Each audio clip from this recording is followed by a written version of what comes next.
கோள்கள் இன்னைக்கும் நாசா விஞ்ஞானிகள் பல மைல் தூரமா இன்னும் சில கோள்கள் கண்டுபிடிச்சு கொண்டுதான் இருக்காங்க. ஆனா வானத்தை என்ன பண்ண முடியாது, அளவிட முடியாது. ஆனா என் தேவன் எப்படிப்பட்டவரா இருக்கிறாரு, அதையும் தாண்டி ஹல்லேலூயா இவர்களை எல்லாற்றையும் உண்டு பண்ணினவர். யார் ஒருத்தர் தன் ஜாதியை குறித்து தனக்குள்ள பெருமையா பேசிக்கொள்கிறாங்களோ அவன் தேவனுக்கு ஒப்பானவன் அல்ல. ஹல்லேலூயா. நான் இயேசுவின் ஜாதி. ஹல்லேலூயா.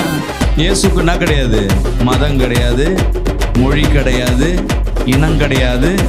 ஏன்னா அவர் எல்லாவற்றத்துக்கும் அப்பாற்பட்டவர்.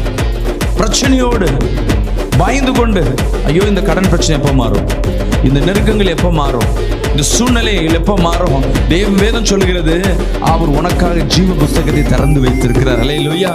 உன் பேர் அந்த புஸ்தகத்தில் எழுத வைத்திருக்கிறார். நான் விசுவாசிக்கிறேன், இன்னைக்கு வந்திருக்கிற ஒவ்வொருத்தர் பேரும் அந்த புஸ்தகத்துல தேவன் இன்னைக்கு கிறுக்கி கொண்டிருப்பார். ஹல்லேலூயா.